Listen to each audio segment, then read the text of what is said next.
Hello. Thank you for clocking in with me, your girl Lo. I am coming to you in the audacity of a heating blanket because pain.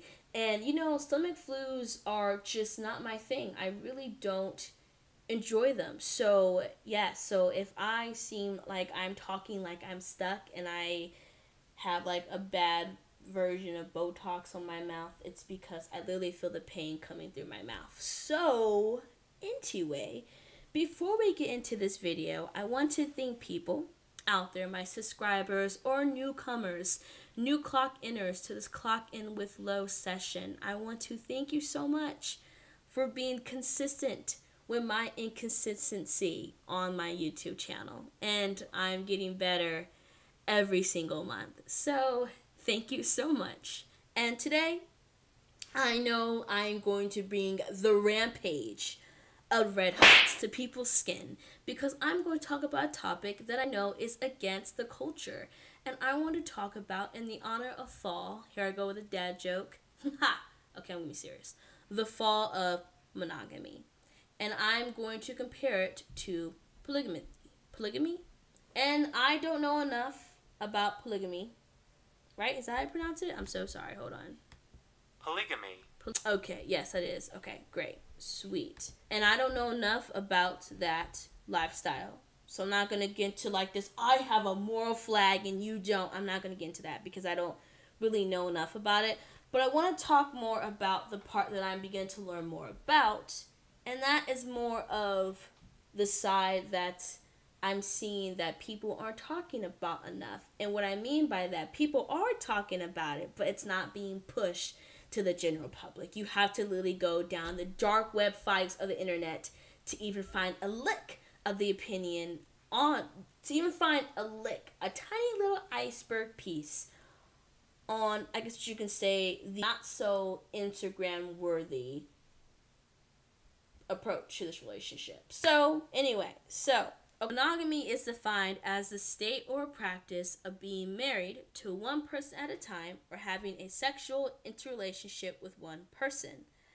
And I'm relating this video to the internet scandal Ashley Madison. And I feel like people who, well, I'm 24. And I feel like people who are my age, we really were not married when this site was found. Of course, by the time the scandal broke out, a lot of us were in high school, either finishing high school or were on our way to college. So, being married and trying to have an affair was not really our focus. But anyway, here's some couple factual points about this site. It was founded in 2008, and their slogan was, "Life is too short, have an affair." In the year 2015, there was over 30 million leaks of accounts and people's names who have used this site.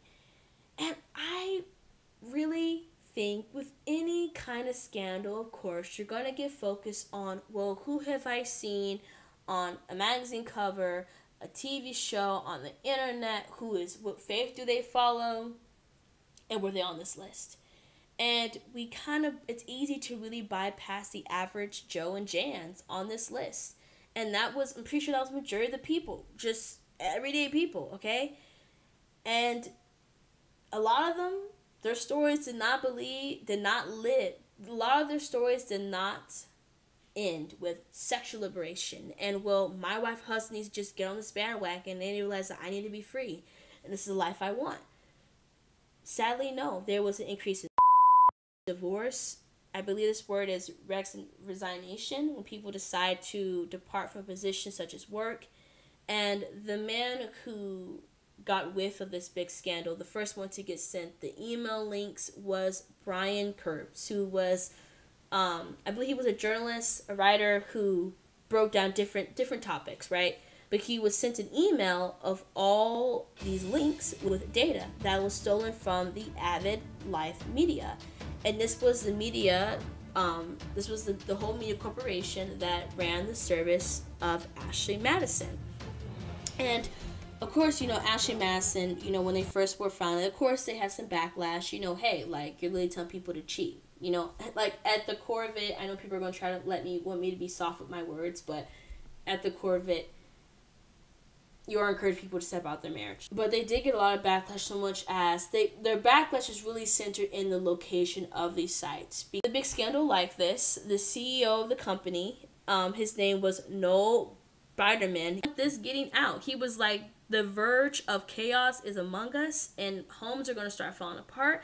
And, you know, with any type of sweet scandal, that's not what's going to happen. And media outlets got a whiff of it and took it. And I do not want to just bypass people deciding to, you know, end their time here. But these are one of the things I want to discuss. For example, let's say for scenario, someone decides to end their life. And I think a lot of people can get into this, well, you know, get over it. It's just, you know, you got caught and you got punished for what you did, and you know, you should feel bad. But let's just really let's be human, and let's really feel for another person. Let's say your most secretive decision was blasted from the whole world, put on the internet, which never forgets nothing. Let's not even bypass. The internet does not forget anything, okay? How do you feel about yourself, and how could you even see yourself getting out of that dark hole? And let's say if something like this decision, you decided to step into a polygamous relationship, you want to get rid of the monogamy with whoever you're with, and you're not even caught by the whole world, okay? Let's say you don't even get caught, and you decide to step out, and instead of loving and living it out, and you divorce your spouse, and you break up with your significant other, whatever, you know, you do what you gotta do, and you get with the person that you think is hot. But instead, you're depressed, you're guilty every time your dopamine wears off. Either you had a date with that person, you had sex with them, you spent a weekend with them, after that fades away, and you feel like you're witnessing your body out, you feel like you're witnessing your life outside your body because you feel like you're losing control. What happens then? And what do you do when you have a site you're expecting, well, I'm going to get sexually liberated, and, you know, I might be able to get out of this marriage, and I'm going to feel free. What happens when that does not happen? You know what I'm trying to say? And, of course, you know, there's another point, you know, divorce of families. And, of course, that is heartbreaking. You know, I come from a divorced family, and that sucks. But if the practice of having another partner is not mutual with, let's say, your original partner, I do not understand why people would stay. And what I mean by that is, you know, I understand people like financially depend on others, and I understand it, but let me just explain this real quick. When the person you were with is not down for that, I feel like you need to have respect for that person who is not down for it. Be like, okay, I understand that you are not for this. I think it's best that we split because this is a life that I actually want.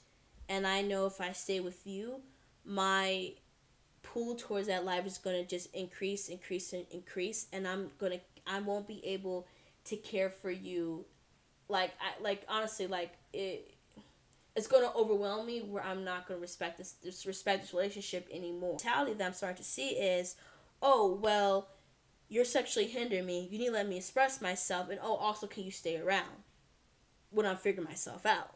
But it's like, hold on. So you're going to step out, do what you do, and then you want me to stay around? And because to me, first of all, this is heartbreaking with families, because if you see someone, if you know the person you love or you're with is religiously stepping out because that's the life that they're choosing to do, that's what they're desiring, to have more than just one partner, right? How it is very hard to keep that life together and keep that family together, because at the end of the day, they'll do what they want to do, yes, but your image of a family is being shattered, and that's very hard to keep hold of, okay? And I watched a video on this exact issue, and this man was like a still wall, and he was completely oblivious that his girlfriend would leave if she found out if he constantly cheated, stepped out, or chose to have a non-monogamous relationship. Sexual baggage, sexual energy that's negative, whatever you want to call it, STDs, unplanned pregnancy, people deciding to end pregnancies, and in the the emotional heartbreak that can come with that, feelings getting hurt. All those things are still very real. And if you grew up watching ID, investigation discovery as a kid, probably should not have been. But I remember so many cases of couples deciding to have someone else in the mix for short term. If that was, hey, we had a couple drinks at a bar, at a club, let's bring her over, or we strip the stripper and let's just have a ball, let's have one night.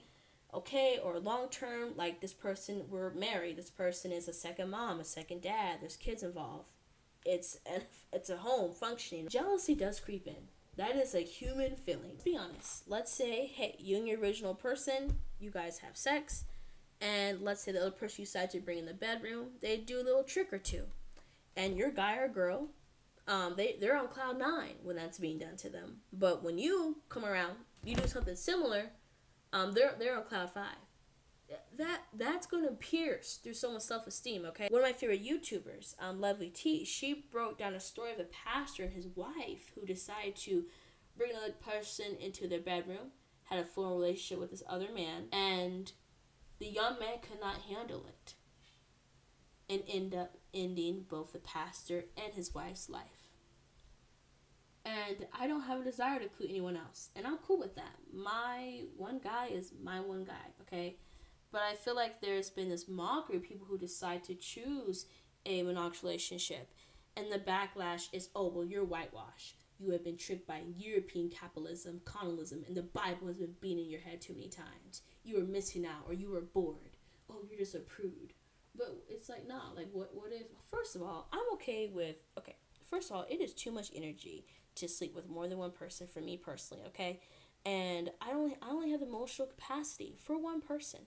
And I feel no need to experiment, and I don't need to partake in any sites that encourage me to experiment. And it's okay to just be me. Why does that need to be mocked? But the reason why I want to make this video is because the membership has doubled since the hack in 2015. It was currently at a 65 million member increase. 15,500 members a day were added in 2019, and the mess 2020, and a lot of people were coming home and had to stay home in miserable marriages, people they did not want to be with, and there was an add of 17,000 members a day. And I'd love to know your thoughts. Do you think monogamy is dying, and why? Is there an increase of polygamy? Do you think it's because everyone is woke? We have a lot of woke people, especially I'm seeing this in the Black community. Everyone is woke, and there's a lot of pushing away from, honestly, I'm going to be honest, like a lot of westernized, what they call Christian standards, expectation, and it's a lot of influential names that are speaking on that in interviews and podcasts. People are leaving monogamy because they want to live their life more. Do you think they're just tired of being in marriage and they're having a hard time or afraid to get out of it? So I would love to know your opinions. Please, if you are raging with red hots in your skin, tell me why. And if not, I'd love to have a respectful conversation with you. So thank you so much for enjoying my voiceover and my heat blanket. And it's time to clock out with your Golo. Bye.